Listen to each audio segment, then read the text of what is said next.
1 João 1, versículo 8 a 10, diz assim: se afirmarmos que estamos sem pecado, enganamo-nos a nós mesmos e a verdade não está em nós. Se confessarmos os nossos pecados, Ele é fiel e justo para nos perdoar os nossos pecados e nos purificar de toda injustiça. Se afirmarmos que não temos cometido pecado, fazemos de Deus um mentiroso e a sua palavra não está em nós. Amém? Você crê que essa é a palavra de Deus? Então feche seus olhos, repita essa oração comigo. Senhor Deus, em nome do teu Filho Jesus, fala comigo essa tarde. Amém. Os irmãos podem sentar-se.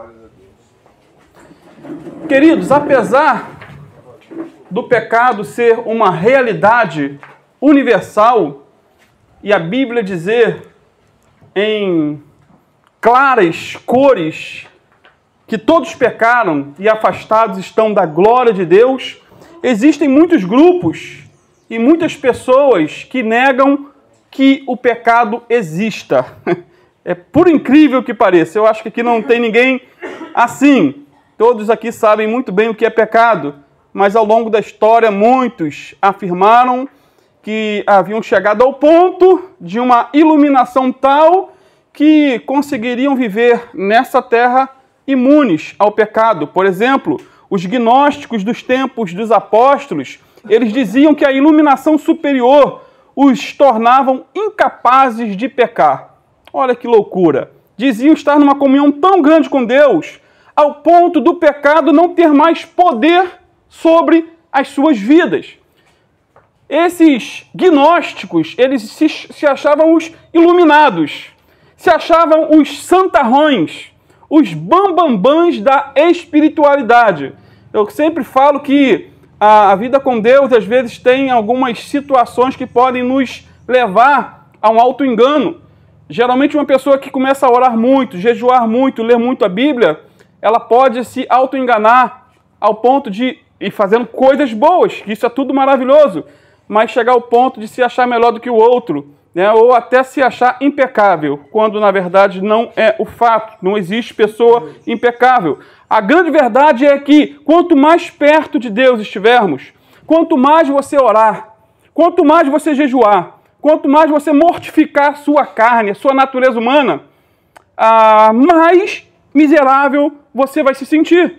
Mais, talvez até longe de Deus você vai se achar. Quanto mais maduros, queridos, estivermos, talvez mais podres nós vamos nos reconhecer estarmos. Foi quando Isaías teve aquela visão do Senhor, depois leia Isaías 6, ele viu o Senhor assentado num alto e sublime trono. Foi nessa visão que ele declarou o seguinte: ai de mim, porque eu estou perdido, porque eu sou um homem de lábios impuros e habito no meio de um povo de impuros lábios, e os meus olhos viram o Rei, o Senhor dos Exércitos. Depois que ele teve essa grande visão, uma visão transcendental, por assim dizer, ele reconheceu que ele era um miserável. Ele não se achou o bonzão, ele não se achou o santarrão, ele não se achou o iluminado como os gnósticos imaginavam. Temos também um outro grupo, chamado dos deterministas ou os fatalistas, que, apesar de não negarem a existência de Deus e não negarem a existência do pecado, eles dizem estar presos a impulsos inevitáveis. O meu desejo é que não tenha ninguém aqui, nenhum fatalista e nenhum determinista. Segundo os deterministas, tudo está determinado por Deus e não tem como mudar os fatos. Segundo os deterministas, tudo está ordenado, tudo está determinado por Deus e não tem como mudar. Se você está aqui, é porque Deus determinou que você estivesse aqui. Glória a Deus. Isso é um erro. Você não está aqui porque Deus quer que você esteja aqui.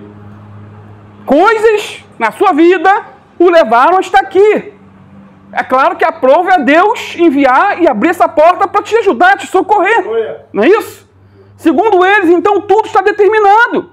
Se eu matei ou cometi outro pecado qualquer, porque estava determinado que isso aconteceria, segundo os deterministas. Dizem que o homem é meramente um escravo das circunstâncias e que ele não pode nem ser elogiado e nem censurado por aquilo que ele faz. Só que, porém, a Bíblia diz claramente que o ser humano ele é livre para fazer as suas escolhas. E diz mais, em Romanos 14, 12, que cada um de nós, um dia, prestaremos contas a Deus das nossas vidas. Somos seres responsáveis. A Bíblia diz que o ser humano é livre para fazer as suas escolhas. E ninguém é predestinado a cometer determinados pecados. Não existe isso. Nossa vontade é livre, tanto para obedecer a Deus, quanto para desobedecer. A nossa vontade é livre, tanto para cheirar drogas, fumar drogas, nos prostituir, como para não fazer. Somos seres livres. Nossa vontade é livre. Lembra de Caim? Caim, o primeiro homicida da terra. Ele matou o seu próprio irmão Abel. Deus disse o seguinte para ele, Gênesis 4, 7. Antes do pecado, antes do assassinato, se bem fizeres, não é certo que serás aceito? E se não fizeres o bem, o pecado está à tua porta. O pecado do homicídio. Ele já estava maquinando matar o irmão. O pecado já exporta. E sobre ti será o teu desejo, mas sobre ele deves dominar. Então cabia a Caim dominar o desejo daquilo que ele queria fazer. Quando pecamos, o único culpado somos nós mesmos. Tem gente que gosta de culpar os outros por seus pecados. É fácil culpar os outros, não é? Culpam a esposa por ser um adúltero. Ah, não, eu adulterei porque minha esposa, né, dormiu de calça comprida, ou isso ou aquilo. Culpam a crise financeira por ser ladrão. Ah, está tudo em crise. Não tem emprego, então eu vou roubar. Culpam o pai, que era alcoólatra, por ele ser alcoólatra. Não, meu pai era. Ah, porque teu pai era, você tem que ser? Aonde está escrito isso? Quem disse isso? Você não precisa seguir os erros do teu pai, da tua mãe, do teu irmão e assim por diante. Muitos culpam as mulheres que usam roupas decotadas por serem estrupadores. Ah, mas eu sou um estrupador por quê? Ah, também? Ó a nudez como que está. A sem vergonhice. Queridos, muitos são como Adão, que culpou Deus e depois culpou Eva por seu pecado. Ou como Eva, que culpou quem? A serpente, o diabo. Foi o diabo que me enganou. Só que Adão não foi forçado a desobedecer. Eva também não foi forçada a desobedecer. Assim como nós não somos. Deus não colocou o desejo pela desobediência no coração de Adão, nem instigou Adão a pecar. Deus não tenta ninguém para o mal. Quem tenta para o mal é o diabo, é o chifrudo. Adão era livre, assim como nós somos livres. Lembra de Judas Iscariotes? Certa feita eu preguei um tema sobre esse. Um suicídio que não precisava ter acontecido. Ele se matou. Ele não foi escolhido por Jesus para ser traidor. Jesus não apontou para ele e falou assim, ó, você vai ser o traidor e depois você vai se matar. Não, meu irmão. Jesus não escolheu. Tinha que ter um traidor, mas não tinha que ter um suicida. Muito pelo contrário. A Bíblia diz que ele foi tentado pelo diabo. Judas foi seduzido por sua ganância e ele agiu livremente.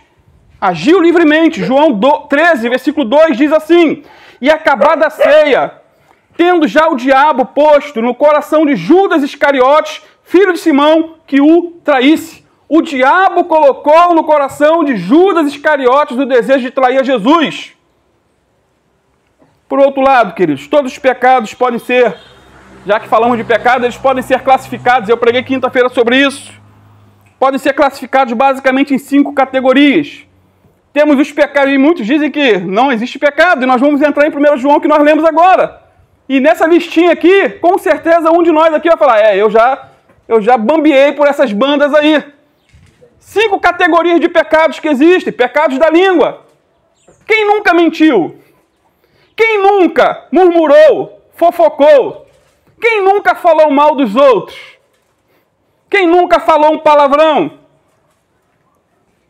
Quem não tem pecado, atira a primeira pedra.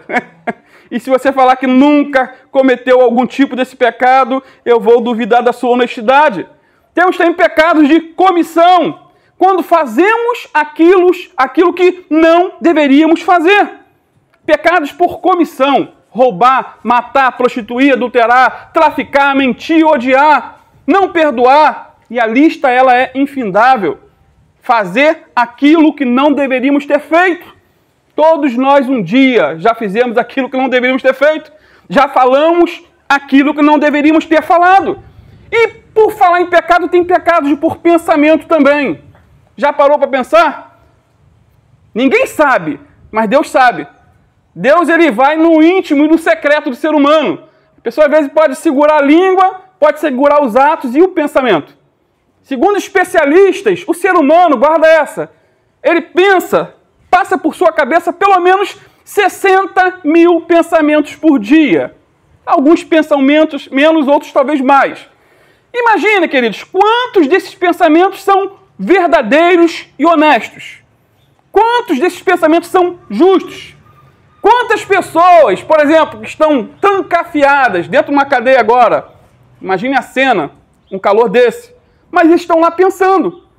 Não podem agir muitas vezes, mas estão maquinando, usando o raciocínio para o mal, pensando no que podem fazer para se dar bem dentro da cadeia. Quem nunca recebeu um telefonema aí, o sujeito dentro da cadeia inventa, dá um nó, né, dentro de uma garrafa cheia de água. Como que dá um nó em pingo d'água, como diz, né? Pensamento, pecados do pensamento. Quarto, temos também pecados ocultos. Salmo 19:12. Quem há que possa discernir as próprias faltas? Aí Davi diz assim: absolve-me das missões ocultas. Existem pecados na nossa vida que nós mesmos nem nos damos conta que pecamos e pelas quais precisamos nos arrepender. Senhor, me perdoa até aquilo que eu nem sei que fiz, que muitas vezes nós cometemos.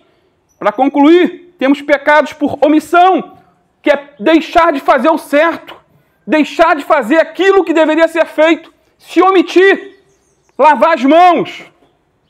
Então, amados, são tantas as formas e tipos de pecados que seria dificílimo enumerá-los. Porém, mesmo com tantas listas de pecados, ainda existem pessoas que dizem que não pecam. Agora, segundo João, no texto que nós lemos agora no início, quem diz que não tem pecado, comete 3 pecados. Isso é interessante. Quem diz que não tem pecado, comete 3 pecados. Simplificando, quem diz que não peca, peca 3 vezes. De lambuja, ou seja, eu não peco, então 3 pecados só porque disse que não peca.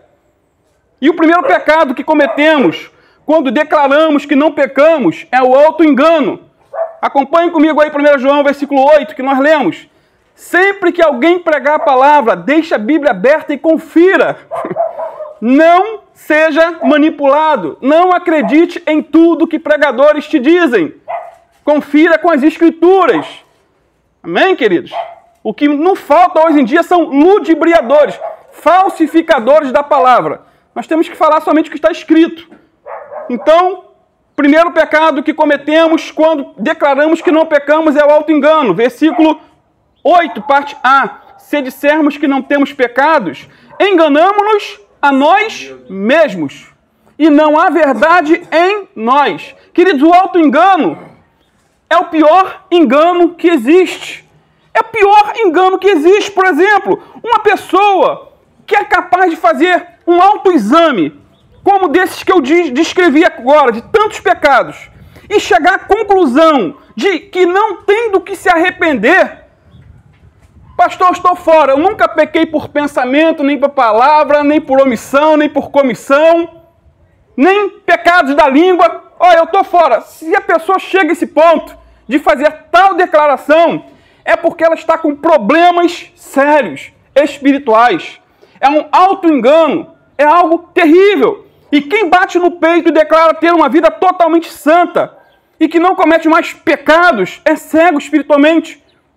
Porque pecado não é só uma questão de praticar, mas também de deixar de fazer coisas certas. Quem diz que chegou ao topo da santidade e que não está mais vulnerável ao pecado, está em trevas. A palavra diz, aquele que está de pé, cuide para que não caia. Essa palavra aqui não é incentivo para ninguém pecar. É para mostrar que nós somos falhos e temos que fugir ao máximo de toda forma de pecado. Irmão, se você passar o dia todo dormindo, hoje eu não vou pecar. Fica lá no quarto o dia todo dormindo, você vai pecar. Sabe qual é o pecado? Da preguiça. Você tinha que estar ajudando, tinha que estar colaborando. Hoje eu não vou pecar, você está pecando. Se dissermos que não temos pecados, queridos, negamos a razão porque Cristo veio e rejeitamos o perdão pela qual ele morreu numa cruz. Paulo, um dos homens mais santos que pisaram nessa terra, ele declarou o seguinte em suas últimas palavras aqui na terra. 1 Timóteo 1,15. E eu preguei essa mensagem aqui ano passado, nesse versículo. Esta é uma palavra fiel e digna de toda aceitação, que Cristo Jesus veio ao mundo para salvar os pecadores, dos quais eu sou o principal. Que palavra linda! O apóstolo Paulo não era imoral, o apóstolo Paulo não era mentiroso, o apóstolo Paulo não era um bandido. O apóstolo Paulo foi um dos homens mais santos que pisaram nessa terra. Claro que antes ele era um perseguidor, ele era um serial killer, matava crente. Mas um dia ele teve um encontro com Jesus e a vida dele foi transformada. De perseguidor ele passou a ser perseguido. E Deus mudou a vida dele. E agora ele chega a esse ponto de dizer que era o principal dos pecadores. Não porque ele fosse um terrível pecador, mas é que ele tinha tanta intimidade com Deus que ele tinha consciência do seu pecado. Queridos, é como um quarto. Está no escuro. Você não vê nenhuma sujeira, nenhuma teia de aranha. Coloca uma lâmpada bem forte ali. Vai mostrar todos os erros, todas as falhas, todas as teias de aranha. Quem trabalha com pintura, como eu, sabe que se você emassar, passar massa corrida numa parede, no escuro, lixar, no escuro parece que está bonitinho. Porém, se botar uma lâmpadazinha, não é isso? Você vê tudo. Você vê aqueles vergões de massa. Assim somos nós. Quanto mais perto estamos da luz, mais reconhecemos o quão podre nós somos e quão grande precisamos de Deus. O segundo pecado que cometemos quando dissemos que não temos pecado é chamar Deus de mentiroso, que está no versículo 10, parte A. Se dissermos que não pecamos, fazemo-lo mentiroso ou chamamos Deus de mentiroso. E chamar Deus de mentiroso é o cúmulo da blasfêmia. É chamar Deus de mentiroso. Quem afirma que não peca de uma maneira ou de outra, chama Deus de mentiroso, pois ele diz em sua palavra que todos pecaram e que não há um justo sequer. Todos pecaram. Romanos 3, versículo 10 a 12 diz assim, como está escrito, não há um justo nem sequer um, não há ninguém que entenda, não há ninguém que busque a Deus, todos se extraviaram e juntamente se fizeram inúteis, não há quem faça o bem, não há nenhum só.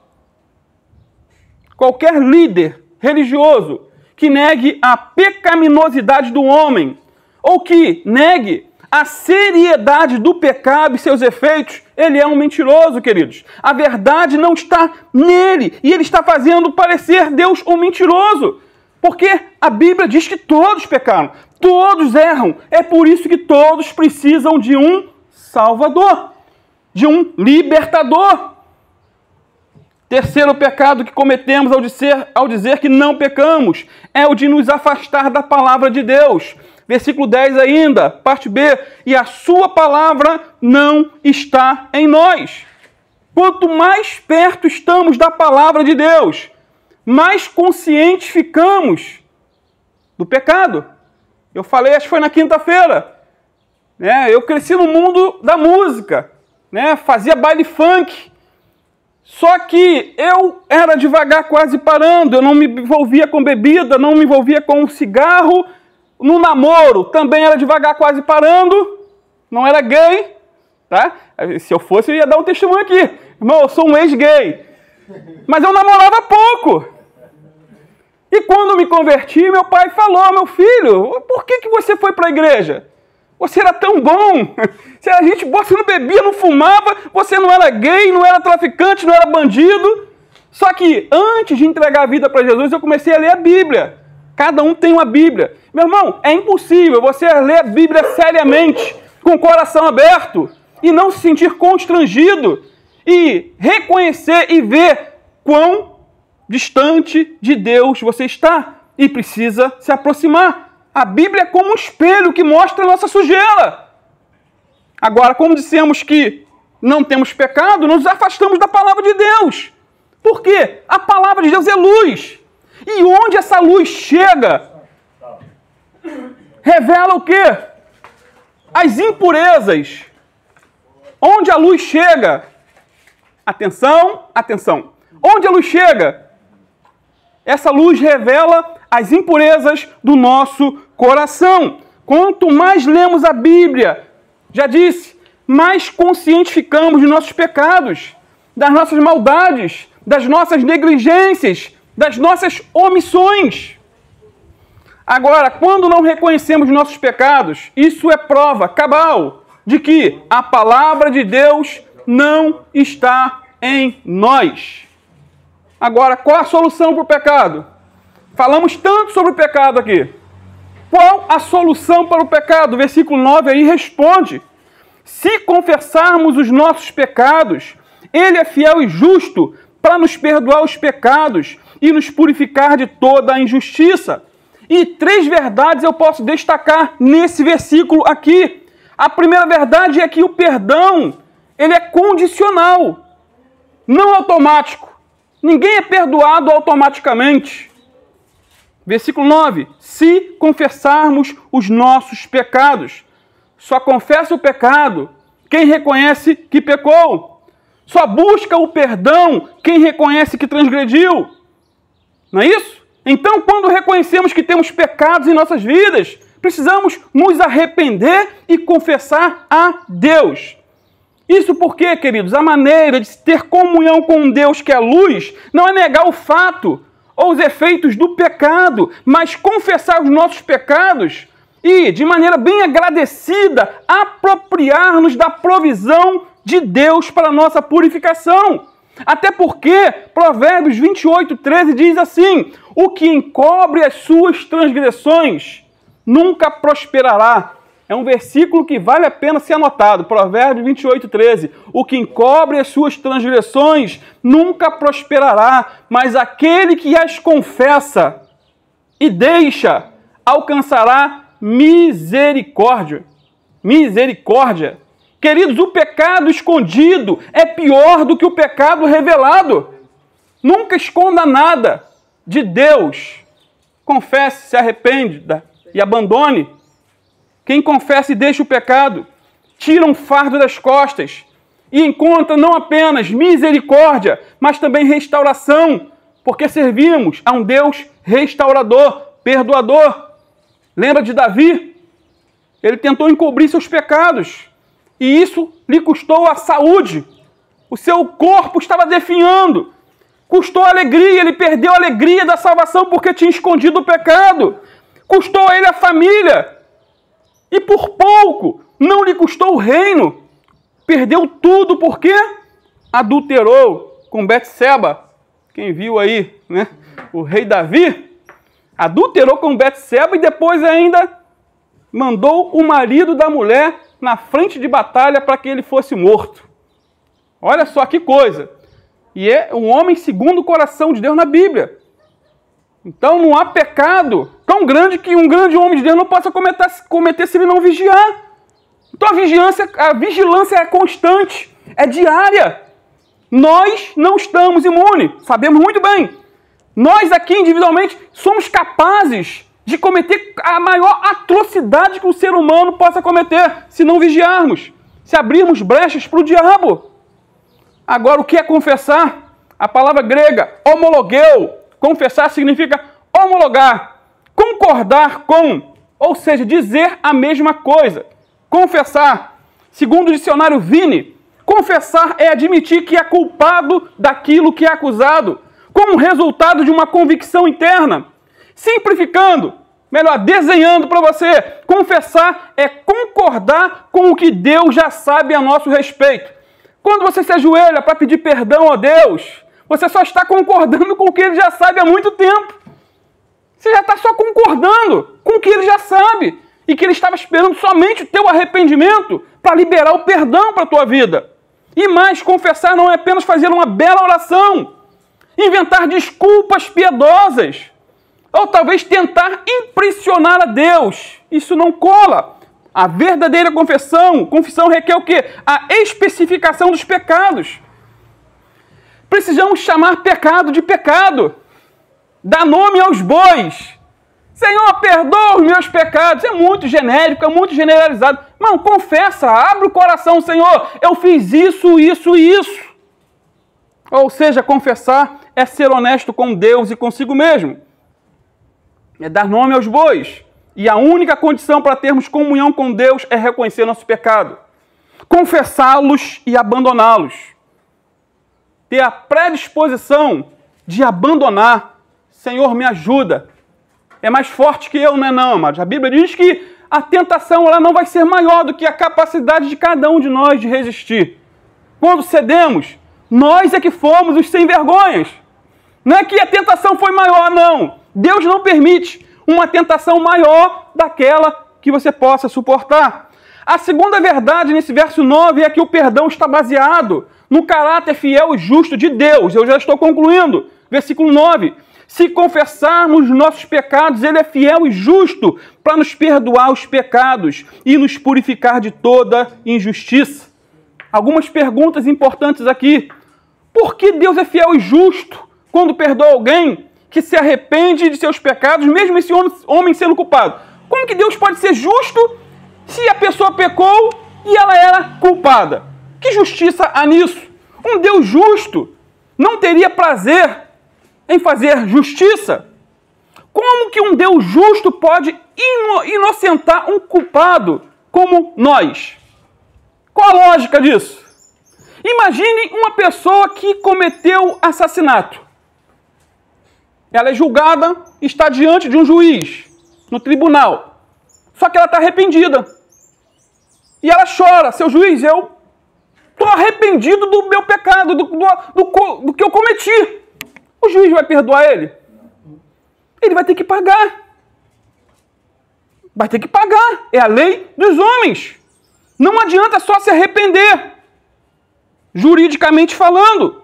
Então, como que um Deus justo pode inocentar culpados como nós? Não diz a Bíblia que a alma que pecar, essa morrerá?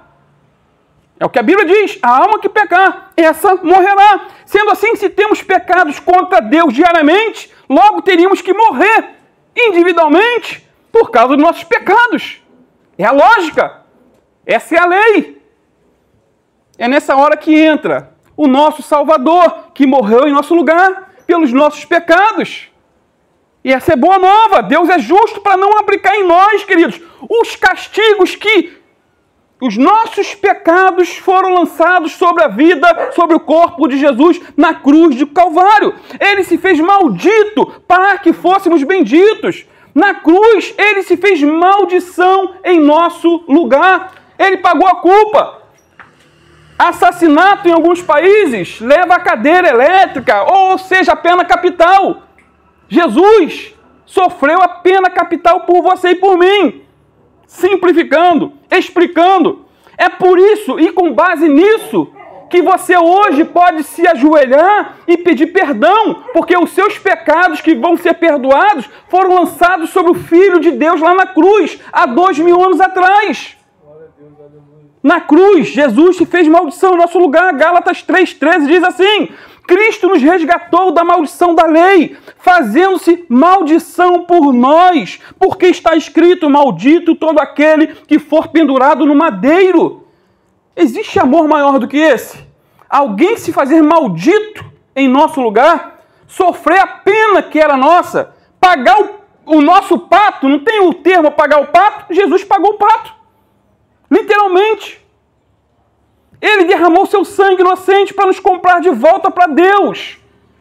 1 João 1:18 a 20 diz assim: pois vocês sabem que não foi por meio de coisas perecíveis, como prata ou ouro, que vocês foram redimidos da sua maneira vazia de viver, que lhes foi transmitida por seus antepassados, mas vocês foram comprados pelo precioso sangue de Cristo, como de um cordeiro sem mancha e sem defeito.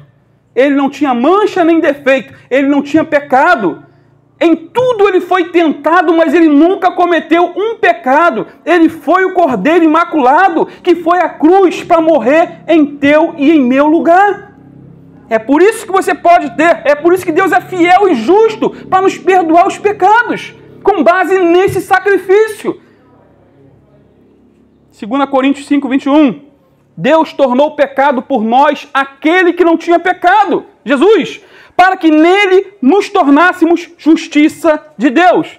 Então, se Deus é fiel para perdoar, porque prometeu perdoar, e justo, porque seu Filho morreu por nós na cruz do Calvário, por que vamos continuar longe de Deus? Eis a pergunta.